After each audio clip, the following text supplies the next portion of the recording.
Yo, somebody put that in edit. You're not only back, we are back in this shit. I knew that was. ചാവോ കാൻസലയുടെ pass വരാനുറപ്പുള്ള സ്പേസിലേക്ക് അയാൾ ഓടി അടുക്കുന്നത് കാണാം. നിമിഷം നേരം കൊണ്ട് ഉസ്ബെക്കിസ്ഥാൻ്റെ വലയിലേക്ക് നിറയൊഴിച്ച് പരിഹാസങ്ങൾ അപ്പാടെ തല്ലി തകർത്ത രാത്രിയിൽ ഹൂസ്റ്റണിൽ ഉയർത്തി നിൽക്കുന്നതാണ് ലോകം ദർശിച്ചത്.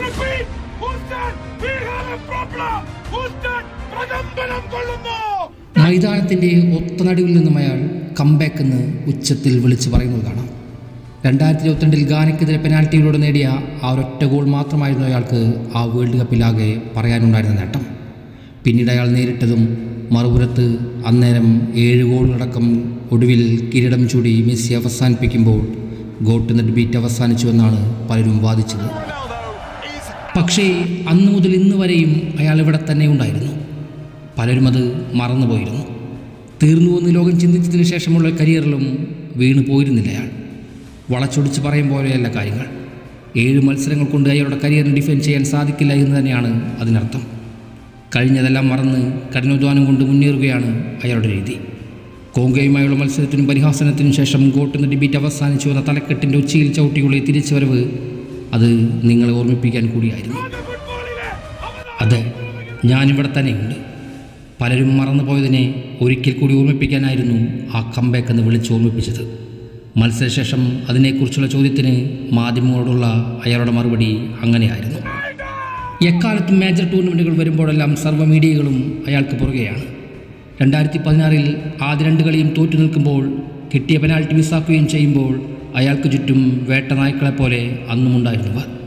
മൈക്രോഫോൺ വലിച്ചെറിയുന്ന വിവാദം പോലും അന്നാണ് സംഭവിച്ചത്. പോർച്ചുഗൽ ടീമിനെയും അയാളെയും സമ്മർദ്ദത്തിലാക്കാൻ സദാ ശ്രമിച്ചവർക്ക് അന്ന് നൽകിയ മറുപടി കിരീടം കൊണ്ടാണ് അയാൾ തീർത്തുവെക്കുന്നത്. ഇന്നും അതേ സാഹചര്യമാണ് തുടർന്നുകൊണ്ടിരിക്കുന്നത്. പോർച്ചുഗൽ ടീമിൻ്റെ അകത്തളത്തിൽ പ്രശ്നങ്ങൾ വളരുകയാണ് എന്നും ക്രിസ്ത്യാനിയാണ് അവരുടെ ഏറ്റവും വലിയ പ്രശ്നമെന്നും അവർ വളച്ചൊടിച്ച് പറയുകയാണ്. ഓരോ താരങ്ങളുടെ വായിൽ നിന്നും എന്താണ് വീഴുന്ന കാര്യങ്ങളെന്ന് കേട്ടുകൊണ്ട് വ്യാജമായി പ്രചരിപ്പിച്ചുകൊണ്ട് സമ്മർദ്ദം ചെലുത്തിക്കൊണ്ടിരിക്കുകയാണ്. എന്നാൽ 39-ാം മിനിറ്റിൽ റൊണോ നേടുന്ന ഗോളിന് ബ്രൂണോ നൽകുന്ന പിൻ പോയിൻറ്റ് പാസും ഗോളും വരുമ്പോഴും ബ്രൂണോ അയാളുടെ അരികിലേക്ക് ഓടിച്ചെല്ലുന്നത് കാണാം, വാരിപ്പുണരുന്നത് കാണാം. അന്നേരം വരെ എഴുതി തയ്യാറാക്കിയ മഞ്ഞപ്പത്രങ്ങൾക്ക് ഇനി എന്ത് എഴുതണമെന്നായി. ഗോങ്കയ്ക്കെതിരെ റൊണോ എന്തുകൊണ്ട് പിൻവലിക്കാതിരുന്നു എന്ന മാർട്ടിനസിൻ്റെ മറുപടി സത്യമായി തീർന്നപ്പോൾ തിരുത്താൻ ഒരുത്തൻ്റെ എഴുത്താണികൾ പൊന്തിയില്ല ഇന്നേരം വരെയും. നൂനോയുടെ ഫ്രീക്കിക്ക് വലയിൽ വിശ്രമിക്കും മുന്നേ ക്രിസ്ത്യാനിയും ബ്രൂണോയും നൂനയും എല്ലാം സംഭാഷണം നടത്തുന്നത് കാണാം. ശേഷം റൊണോ എന്ന ട്രംപ് കാർഡ് ഉപയോഗിച്ച് തന്ത്രം വിജയിപ്പിക്കുന്നുണ്ട്. അപ്പോഴും കുടുംബവഴക്കിനെക്കുറിച്ച് വിവരിക്കാൻ ആവശ്യമായ ഒന്നും അവർക്ക് ലഭിച്ചതുമില്ല. ശേഷം ആക്ഷൻ കൊടുത്ത് വാൾ കടന്നയാൾ ഓട്ടത്തിന് വേഗത കൂട്ടുമ്പോൾ ചിപ്പ് കൊണ്ട് ബ്രൂണോ റൊണോയിലേക്ക് ഉയർത്തിയ പന്ത് ഗോളായില്ലെങ്കിൽ പോലും ആ കെമിസ്ട്രി കണ്ട് അന്തം വിട്ടവർ അടുത്ത വിവാദം വരട്ടെ എന്നായി. അതെ, പരിഹസിക്കാനും പോർച്ചുഗൽ ടീമിൻ്റെ കുടുംബവഴക്ക് ചർച്ച ചെയ്യാനും രസിക്കാനും റൊണോയെ താഴ്ത്തിക്കെട്ടാനും കാത്തിരുന്നവർക്ക് കിട്ടിയത് പോർച്ചുഗൽ ടീമിൻ്റെ കംബാക്ക് സ്റ്റോറിയായിരുന്നു.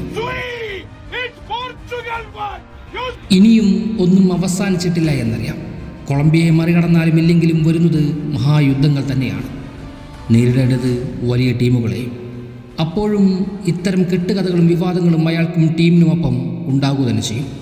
പക്ഷേ പോർച്ചുഗൽ ടീം എല്ലാത്തിനും ഒരുക്കമാണ്. അവർ അത് തെളിയിച്ച് നിൽക്കുകയും കൂടിയാണ്. അതിനു മുന്നിൽ തൊട്ടതെല്ലാം റെക്കോർഡാക്കാൻ കേൾപ്പുള്ള റൊണോ എന്ന മഹാമേരുവും. റൊണോ പറഞ്ഞു വെക്കും പോലെ റെക്കോർഡുകളല്ല, മറിച്ച് ടീമിൻ്റെ വിജയമാണ് ഞങ്ങൾക്ക് വലുത്. കഴിഞ്ഞ ആഴ്ച ഞങ്ങൾക്ക് കറുത്ത ദിനങ്ങളായിരുന്നു. വിരമിച്ചൊരവസ്ഥയിലൂടെയാണ് ഞങ്ങൾ കടന്നുപോയത്. ഇന്ന് ഞങ്ങൾ തിരിച്ചു വന്നിരിക്കുന്നു. ഇനിയും അത് തുടരുക തന്നെ ചെയ്യും. അത് പോർച്ചുഗൽ തുടരട്ടെ.